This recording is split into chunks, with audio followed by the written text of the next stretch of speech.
A stationary object 4 degrees Celsius and weighing 3.5 kg falls from a height of 2000 meter on a snow mountain at 0 degrees Celsius. If the temperature of the object just before hitting the snow is 0 degrees Celsius and the object comes to rest immediately, then the mass of ice that melt is, देखिए यहाँ पे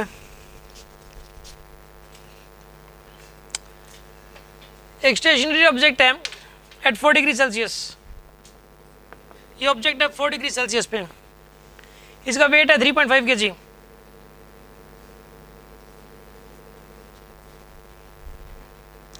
falls from a height of 2000 metre,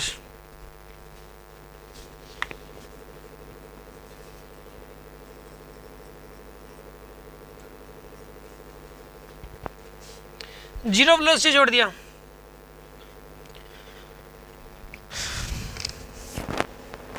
ठीक है ना।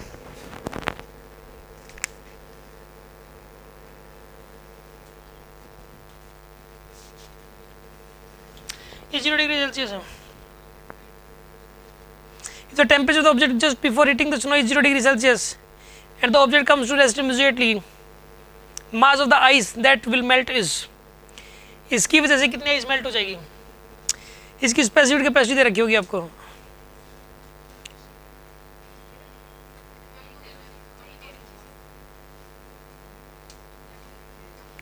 अच्छा ये फिर पता क्या होगा, ये आते आते ठंडा हो लिया, फिर ये इसकी पता क्या, ये क्या हुआ होगा, ये जो ऑब्जेक्ट जब यहाँ से लेके ये मान लो कि ये तो कुछ और है, मतलब लोहे का बना हुआ ऑब्जेक्ट, ये तो लोहे ऐसे तो नहीं, टेम्परेचर 4 ही रहेगा। ये यहाँ पर ये बर्फ पड़ी है, ऐसे सोचो अभी बर्फ पड़ी है, बर्फ से 2000 मीटर ऊपर से एक लोहे का ऑब्जेक्ट है उसको छोड़ दिया और इसका टेम्परेचर 4 डिग्री सेल्सियस था, 3.5 की जीरो स्पीड छोड़ दिया 2000 मीटर की हाइट से। अब इसको छोड़ दिया ना तो नीचे आ रहा है ना, तो रास्ते में आते आते इसका टेम्परेचर घट लेगा और वो एटमोसफियर में चली जाएगी हीट, मतलब इसके टेम्परेचर यहाँ आते थे 3 degree Celsius, 2 degree Celsius, 1 degree Celsius, टकराने से जस्ट पहले कितना था इसका 0, टकराने से, क्योंकि ना बीच में तो जो बर्फ की जो ठंड है वो तो ऊपर भी होगी ना, यहाँ पे जो आइस की जो ठंड है वो भी तो ऊपर भी तो होगी ना। बात समझ आ रही कि नहीं आ रही आपको? मैं आपको एक एग्जांपल देता हूँ। पता क्या होता है कि जैसे मान लीजिए कि जैसे आपको ना ठंडे पानी में नहाना पड़ गया सर्दियों के दिनों में, या सर्दियाँ शुरू हुई हैं, ठंडे पानी में नहाना पड़ गया, तो पता है मैं कैसे नहाता हूँ, मैं पहले तो मैं बता दूँ, मान लो ठंडा पानी और नहाना ही पड़ेगा, मजबूरी है, कुछ ऐसा है, ठीक है, ऐसी सिचुएशन आती होगी, उसमें पता क्या करेंगे, पहले तो क्या करते हैं, हाथ जब डुबाया, हाथ ठंडा हो गया, हल्का हल्का लगाया उसको, ठीक है ना, फिर डुबाया, फिर हल्का हल्का बॉडी के ऊपर लगाया, जैसे उससे पता है क्या होता है, उससे जो ना एकदम से टेम्परेचर, जैसे कि बॉडी का टेम्परेचर 37 है और जो ठंडा पानी उसका टेम्परेचर 10 डिग्री सेल्सियस, एकदम से डालोगे उसको तो क्या होता है, एकदम से ज़्यादा ठंड लगेगी, फिर तो पूरी बॉडी एकदम से जो हीट है ना अपना छोड़ देगी पूरी हीट, तो उसमें ठंड महसूस होगी। और उस केस में क्या हुआ कि मैंने हल्का सा पानी यहाँ पे लगाया और इस पोर्शन ने, और पता है क्या, पहले हाथ के लगाया तो हाथ का टेम्परेचर 37 था, लगभग 10 और 37 मिला के कुछ 15-20 हो गया होगा उसका, ठीक है ना, फिर यहाँ हल्का हल्का लगा लिया, तो एकदम से पहली बात तो मैंने 10 डिग्री सेल्सियस को वाटर एकदम से नहीं डाला, दूसरी बात कम पोर्शन में डालना, और फिर और वो जो हल्का सा पानी उसकी जो हीट है ना वो पूरे में वो होगी, मतलब जिस तरह पूरी बॉडी पे फैल गई, वो एक जगह पे नहीं पड़ा, तो एक ही जगह की हीट, मतलब जो एक ही जगह से एकदम से ठंड नहीं हुई, तो फिर क्या होगी, पूरी बॉडी धीरे धीरे जो है ना अपना टेम्परेचर 37 से वो लूज करते करते आ जाएगी, मतलब 25 पे, 20 पे, 15 पे, इतने पे आ जाएगी।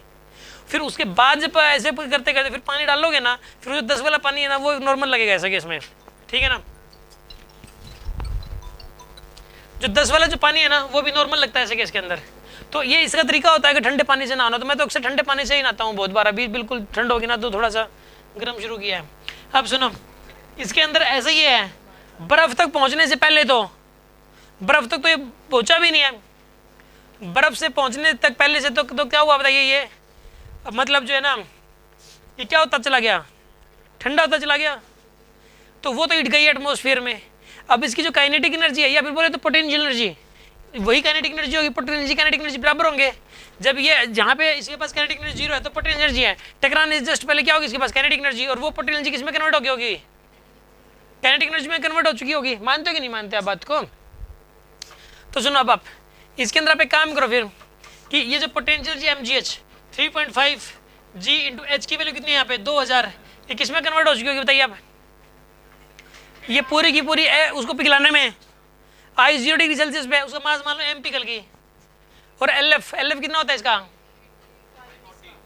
हाँ जी 80 होता है यार, लेकिन ये 1 ग्राम के लिए होता है। इसको ग्राम में कन्वर्ट करो फिर आप।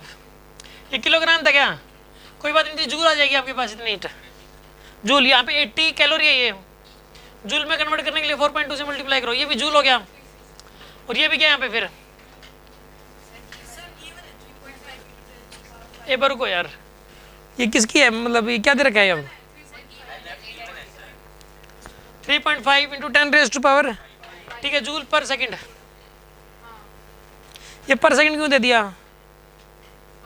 पर सेकंड होना ही नहीं चाहिए यार, पर केजी होएगा जरूरी है, पर केजी होएगा यहाँ पर। ये सुनो पर सेकंड, ये टाइपिंग में मिस्टेक हुई है। एक काम करो आप, 10 बन गया, 3.5 से 3.5 गया, मास की वैल्यू कितनी आएगी यहाँ पे?